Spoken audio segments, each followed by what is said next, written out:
Hello everyone, welcome to Toyeen Talks. Welcome back to Toyeen Talks. To all our beautiful subscribers, we say thank you so much for staying with us. If you're new here, we are so happy you find us. Please don't forget to like, subscribe, and hit on the notification bell so you'll be notified for more upcoming videos. And in the comment section, please, no derogative comments. Thanks all for watching. Till we see you in my next video. Stay safe, stay blessed. I love you. Bye. And there. But I will stop talking here as we are joined on Security Scope today by Wunmi Aloba, late Mohbad's wife, to shed more light on happenings in the last 18 months or so since her husband's death. Wunmi joins us from Lagos virtually. Wunmi. Hello, good afternoon. Yeah, how are you doing today? I'm fine, ma'am. All right. Welcome to Security Scope on AIT. Thank you, ma'am. All right. Please recount to us the events that the last event before your husband passed, what you remember from your own opinion. We'd like to hear you give us that account. So basically, on Tuesday, my husband died on Tuesday, September 12, 2023. So on Tuesday, we woke up like as families, and that was our child's 5th month birthday, which is 12th of September. So we woke up as family. He had his own stuff to do because he had a podcast on that Tuesday morning. Meanwhile, he sustained an injury on Sunday, the last show he went to. He sustained an injury. He had a fight with his friend, which he sustained an injury. So meanwhile, we wanted to call. We called a nurse on Monday, but the nurse was not available. So on Tuesday morning, the nurse actually called us that she will be available on Tuesday, and my husband asked her to come over, and we're supposed to go to the mall to get our son item for his 5th month birthday. But he asked us to just wait till he finished his medication with the nurse, then we'd go. So when the nurse came, the nurse administered injection on him. So it was the 3rd injection that he reacted to, and he was rushed to the hospital. And a few minutes after, he was declared dead. Do you know this nurse you called the previous day was the same nurse that came on Tuesday, if I'm correct? Yeah. Okay. Yes, is this a regular nurse? Like, is the nurse your family doctor, or the nurse is a random nurse that you know around the neighborhood? Okay, so he has a personal nurse, but the nurse was not around on Tuesday and Monday. Yeah, we put a call through to his personal nurse, but she wasn't available. So a friend spending offered to give him his own personal nurse, and he said he has been using the nurse since 3 years ago. So his friend offered the nurse to come on Monday, but the nurse said she wasn't around also. So the nurse let her come on Tuesday. So that was the first time using the nurse. Were you in the hospital with them? No, it was a home service. Okay. The nurse came to our house. So what led to why did you then decided to take him to the hospital after the nurse had treated him at home? Yeah, so he reacted to the injection. Immediately the nurse gave him the 3rd injection. He vomited. He said he wanted to vomit and he wanted to pee also. So he vomited the food he ate in the morning. He also peed. So on his way coming from the restroom, he fell down and he said he was feeling hot, deep, like he was feeling hot inside, and he needed air, he needed AC.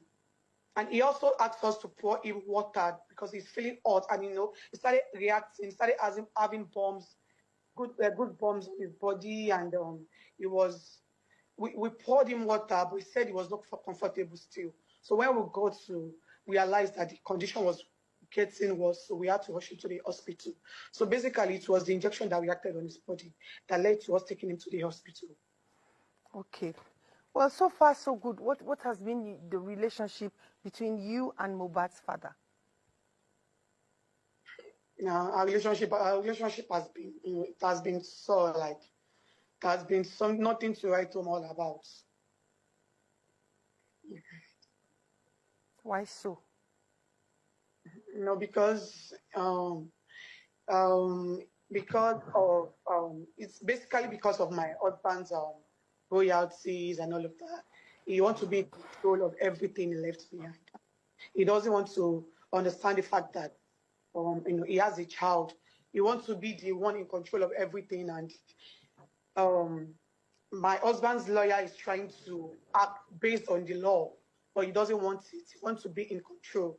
So the fact that um, what he wanted was not given to him, he has been trying to set me up. He has been trying to um, um, like to defame me, to defame our only child. He has called him so many names. He has called him a bastard. He has said so many things. He has even called me a promiscuous woman just to back up his claim that Liam is a bastard, our only child is a bastard. And he has said so many things. And all of this is because of my husband's loyalty, nothing else. Like he wants to be in charge of everything. When you say he wants to be in charge, he wants to be in control, what do you mean?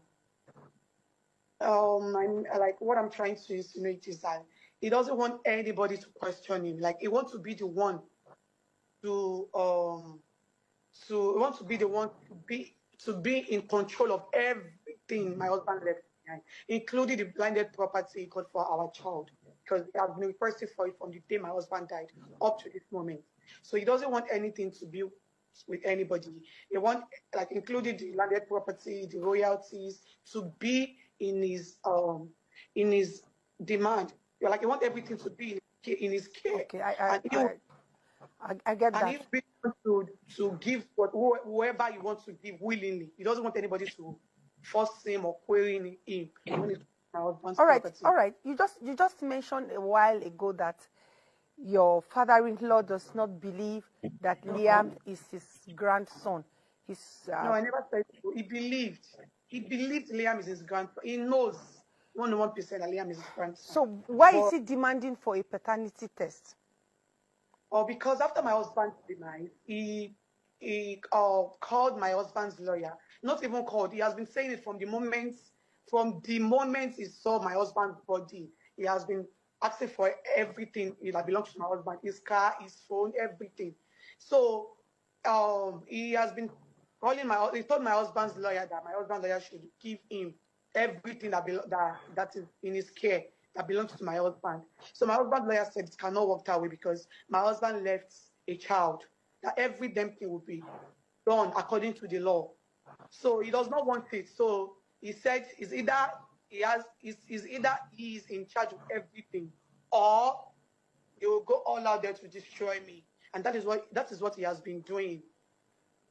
Concerning my child. Wunmi, I'd like to know at this point if you are sure that Liam is Mohbad's son. I ask this because not only your father-in-law is asking for paternity test, a lot of people are asking for this paternity test. And it's been like almost 2 years since your husband passed and the paternity test has not been done. Why is it being delayed? But first, I'd like to know if you are sure that Liam is Mohbad's son. I am 100% sure. I am 101% sure. Like even my father-in-law is 101% sure. Like my husband is the only man I've ever had anything sexual with all my life. So even my father-in-law is 101% sure, because this little baby is something that we actually pray for. It is not something that I really want to have. Like I was pressured to have it because I had him very young. I got pregnant when I was 23. So it's not something that I planned or I actually wanted. What do you mean you it's something you pressed for? You people were praying for? Pressured, like out of pressure. Like my father-in-law wanted the baby. Not even me, not even my husband. He wanted the baby. He was always the one coming to us, telling us to get pregnant. Like he wants me to have a baby. He wants me to at least have a baby for his son. So it's not as if myself and my husband planned it, or so it was.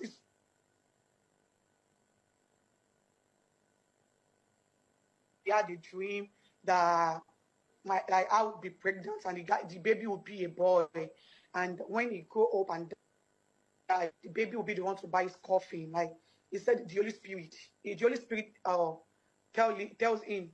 And also, he also told me that he also asked us to fast. We fasted for 7 days, myself, my husband, and my father-in-law. He took me to different mountains to have the baby so that I can get pregnant. And so it's not something that I did it like because I want to. It was out of prayer. It was what he wanted. So it is so unfortunate. And now the same child that he pressured us to have is now the same child that is defaming online, calling him different names, saying he's a bastard just because of his own selfish interest. It is really unfortunate, but it is such a sad story. But I feel like the only thing that can just make this whole thing to become, to get clearer to people that are in doubt is just for me to get the DNA done. But now he doesn't want it done. He does not want it done. Like this. I know they hear you, Baba. I know they hear you. It's making noise. Can you hear me, ma'am? Yes, I can hear you, Wunmi. I just like to know what do you make of the verdict to do with Naira Marley being free by the court? What do you make of that verdict? Man, it is actually sad because a lot has been happening after my husband's demise, and even before my husband's demise, a whole lot has happened, which is online. How he was bullied, how he was harassed, how he was defamed because and at the end of the day, nothing is being done just because the whole family has not been in cordial relationship. The whole family has not been settled. It's been for one problem to another. And even my father-in-law has said it publicly that he does not have any issue with it. In fact, he has been defending them. And allegedly, I heard that one way or the other they've been in contact. Do you understand? Because a lot of people that has been speaking for him, he says there is a lady called Ibukun that has a relationship with them. And that's this same Ibukun has been the one funding my father-in-law, giving him money, giving him cars, giving him different things, just to keep lying and just to keep spoiling the whole case. Do you understand? And this same Ibuku has been the one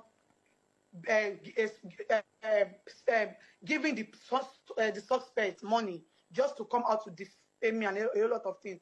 It's so unfortunate that at the end of the day, the people that I feel like can stand by my side to fight for justice for my husband are still the one dining with his enemies. Do you understand? When I heard the whole news, I felt really sad about it because in one way or the other, if in one way or the other, they've done something that Liam our only son would grow up to ask me when he grows up. And at the end of the day, when I got to realize that nothing can be done to it, it's very, very sad, but there's nothing I can do because at this point, all I have to do is just to fight for myself and my child.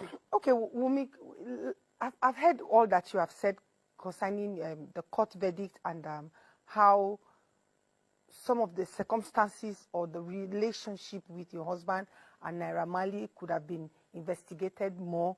But also, I want to know if Naira Marley had reached out to you since your husband passed. He never reached out to me. But I think 2 days after my husband's demise, his manager reached out to me on WhatsApp.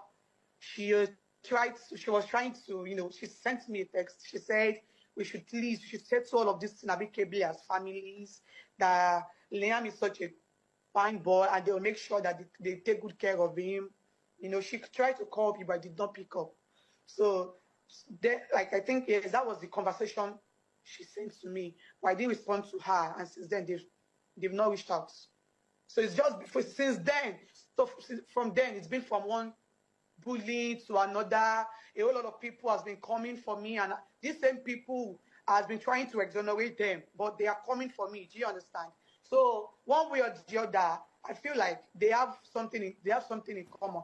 And I feel like if I had responded to his manager when she called me, maybe all of this would have happened. But it is all good.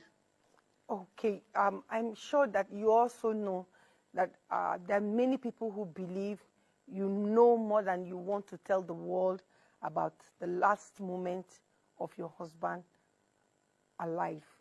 They also talk about the audio where you and your late husband were arguing, something that happened a couple of hours before he passed. Would you like to clear that part for us? Of course, yes. So regarding that voice recording, it's something that is really, really sad because